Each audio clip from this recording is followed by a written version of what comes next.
แต่ในยุคนี้ก็ปฏิเสธไม่ได้นะคะว่าดิจิทัลกำลังมาแรงและมนุษย์เองก็จะต้องปรับตัวให้ทันกับความเปลี่ยนแปลงที่มากับดิจิทัลค่ะหนึ่งในโจทย์สำคัญก็คือสถาบันอย่างมหาวิทยาลัยว่าจะปรับอย่างไร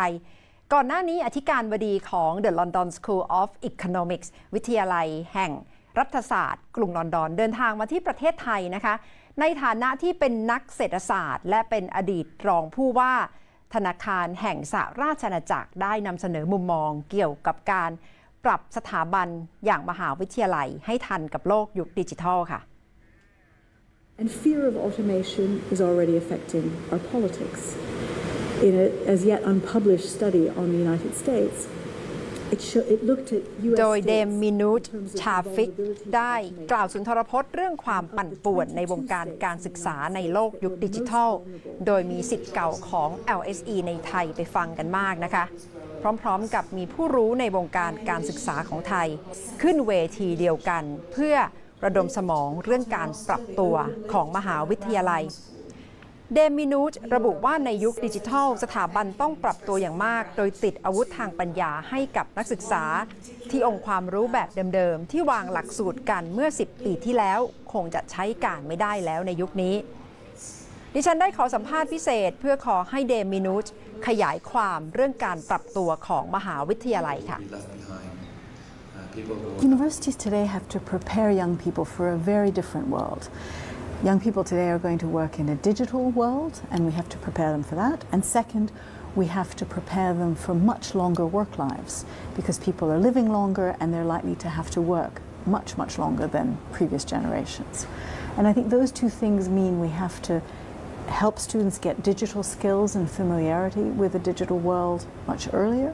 And we also need to give them opportunities to reskill and retool many times in their life. The idea that they will get all their university education between the age of 18 and 22 and that's it is very old-fashioned. People will need to reskill and retool again in their 30s, in their 40s, in their 50s and maybe even their 60s. And what does that mean for university in terms of being disrupted because of the new demand or new skills demanded in the job market? For example, at the London School of Economics, one of the things we're doing this year is every student, no matter what they study, will have to get basic skills in data sciences so they understand the world of data and how to work with big data.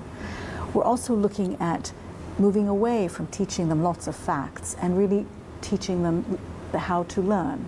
and focusing more on research and analytical and critical thinking skills and working in teams because that is also something that can't be done by a robot. So we're thinking about the curriculum. We're also thinking about supporting them differently when they finish. So many of our students today don't want to work in a big company. They want to be entrepreneurs. So our careers service is looking at how to support their entrepreneurship by providing an incubator and an accelerator and support to new businesses. How have the experts at the LSE have to adapt to this change because perhaps they are used to what they have been doing for a long, long time as experts in universities? Are you facing resistance from academic community? Yes, it's a big change, and academics are often very conservative and very traditional in what they do. But I think you always have some innovators. There's always resistance. One of the things we do at the LSE now is we try and record all of the lectures so that when students, if they miss the lecture or they didn't understand something, they can go back afterwards and listen to it again. It's very interesting. What we have found is that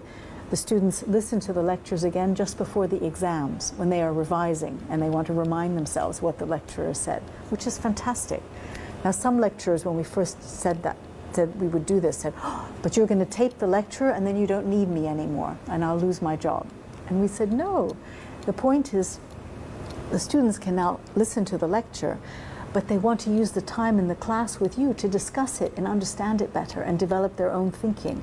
From the expertise from the LSE, what do you think Thailand can learn from adaptation of university like LSE and to bring into education disruption in our country? The digital revolution means that students in Thailand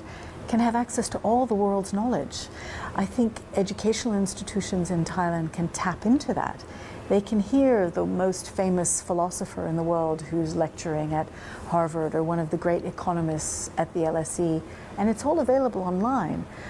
But just watching it online is not enough. The universities and the teachers they have here have to help them absorb it, understand it, debate it, come to their own views. So I think the trick is now what we call blended learning, where you blend what's available digitally, but also what's available with human interaction. In terms of political context, Brexit atmosphere in the UK, how is it like? And it perhaps not quite uplifting for young students or for young generation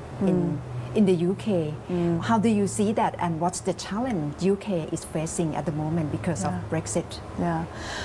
Well, Brexit is dominating the news in the UK, and I think for many young people, on average, most young people did not support Brexit.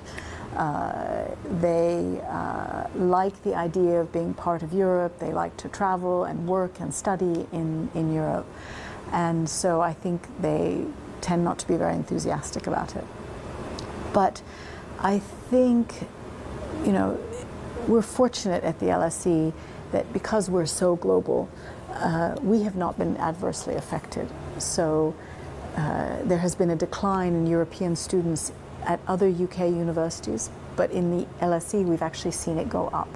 which is a wonderful thing. So I think we're very committed to staying very global and open in our perspective, whether Brexit happens or not. And in the global context of politics with rising populism or protectionism, especially in your speech, you also raised this point that perhaps global politics is moving into populism and protectionism. What's your concern in that direction from economic perspective? Yes. Well, I think the rise of populism reflects the fact that many people feel they didn't get a good deal from globalization and they haven't benefited from the economic progress that has occurred. So there's a big issue around inequality in the past, and I think there's also a huge issue about their prospects for the future. They're worried whether they'll have jobs, whether their children will have jobs, and whether their children will be worse off than them. And I think this whole agenda around the future of education, the future of skills, is the way to respond to that fear. I think populists usually don't have the answers. They just scare people. The real answers are around figuring out how do you give everyone in society confidence and hope in the future, that they will have good prospects, that if something goes wrong in their life, they'll be taken care of. And so I think there's a huge agenda around education, reforming labor markets, and developing better safety nets that look after people when they fall on hard times. ปฏิเสธไม่ได้นะคะว่าความเปลี่ยนแปลงในโลกดิจิทัลกำลังเป็นโจทย์ท้าทายต่อการศึกษาในระดับมหาวิทยาลัยค่ะ